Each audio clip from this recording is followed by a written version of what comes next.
From Tall Tales to Yellowstone National Park: How Photography and Art Convinced Congress to Create the World's First National Park. Background: the year is 1869, and North America's first transcontinental railroad, the Pacific Railroad, was just completed. The vast majority of the U.S. population lived in the northeastern United States and had little information about the new frontier of the West. Then, imagine hearing a tale of fishing in a lake of cool, trout-filled water and slowly reeling in your catch to cook dinner in the overflowing water from a nearby hot spring. This story seemed like fantasy to most Americans, but is an example of a tall tale from Jim Bridger, fur trapper and mountain man, about the Yellowstone region. There were many captivating stories about the territories, but very little evidence. Build-up. In May of 1871, evidence about Yellowstone started to become available to Eastern audiences by an article in Scribner's Monthly first issue, The Wonders of Yellowstone.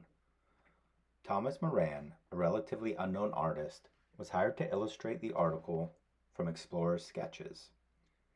However, even some readers couldn't believe what they were seeing. Readers of the new Scribner's Monthly felt betrayed.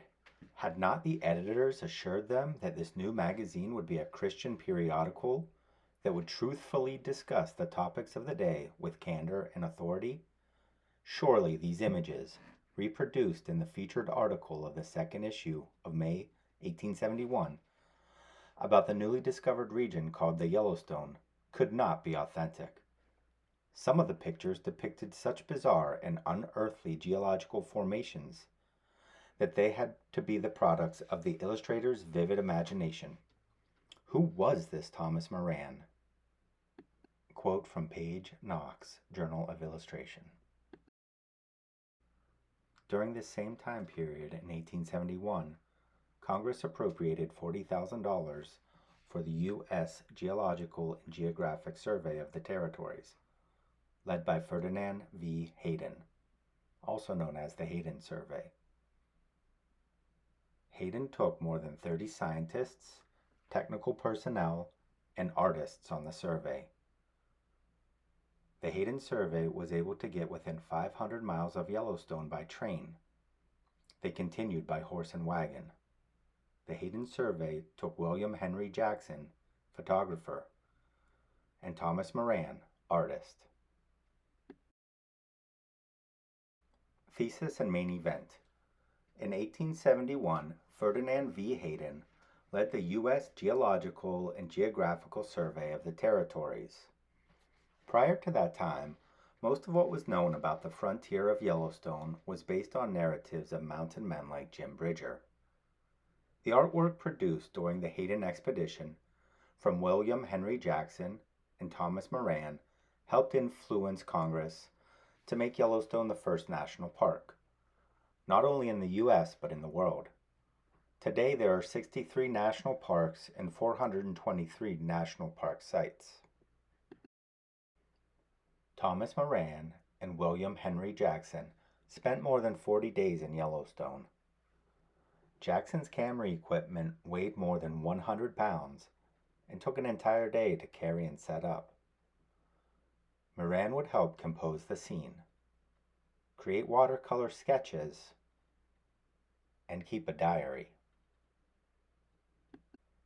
The diary records Moran's feelings about the park, including the first time in his life that he slept out in the open air and being lost for several hours at night in a dense forest. Together, Jackson and Moran documented more than 30 sites in Yellowstone, including Old Faithful, Beehive Crater, Castle Geyser, the lower falls of the Yellowstone River, Mammoth Hot Spring with Thomas Moran in the photo, Lone Star Geyser, and the Grand Canyon of the Yellowstone River. In September, Moran returned to New Jersey and began painting the Grand Canyon of the Yellowstone, a 7-foot by 12-foot oil on canvas painting, in his studio. During that time, Moran wrote a letter to Hayden.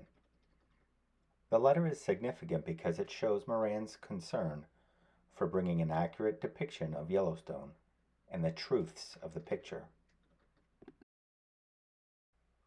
The picture is now more than half finished, and I feel confident that it will produce a most decided sensation.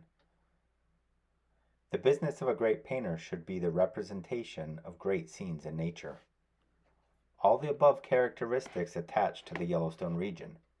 If I fail to prove this, I fail to prove myself worthy of the name of painter.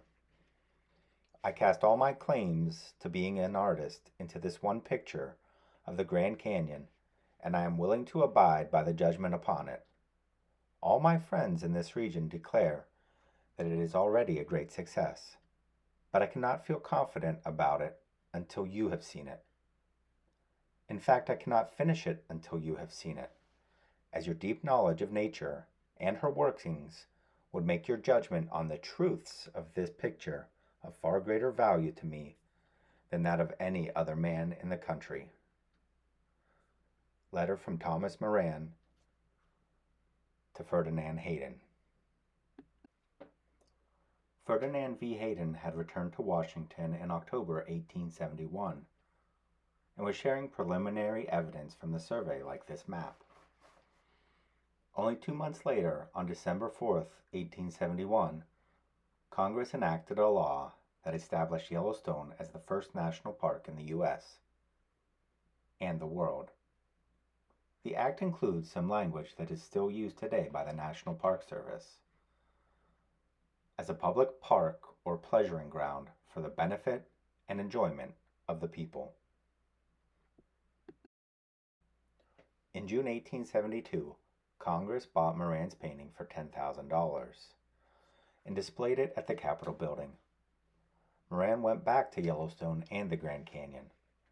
By 1892, Moran painted a second large-scale painting for inclusion at the 1983 World's Fair in Chicago. Additionally, Congress purchased Moran's Chasm of the Colorado for an additional $10,000. The paintings were held at the Capitol until 1950, when they were transferred to the Department of Interior. The 2 large-scale paintings were on loan at the Smithsonian American Art Museum, but are now housed at the Department of the Interior Museum in an exhibit titled Thomas Moran and the Big Picture. I visited the museum on July 27, 2022 to see the paintings for myself and to hear some more information from Lauren Kelly. Yellowstone, when you went on the Hayden Survey before it became a national park, it was finished in 1872, and it inspired Congress to make it the first national park before the Park Service was founded in 1916. So it's called the Grand Canyon of Yellowstone, and then the museum also has some artifacts from the Hayden Survey, including Thomas Moran's palette. Yellowstone was the first of 423 national park sites in the United States. I found it interesting that the paintings and photographs of the Hayden Survey focused on the geological wonders of Yellowstone, but excluded the culture and animals of the region. Possibly animals like elk, bison, bears, and wolves were more common in the West at that time. The National Park Service has also moved forward in telling a more complete story of the region, as well as protecting the animals of Yellowstone. I included a few of my own photos of Yellowstone from 2004 and 2017, showing the canyon and river falls.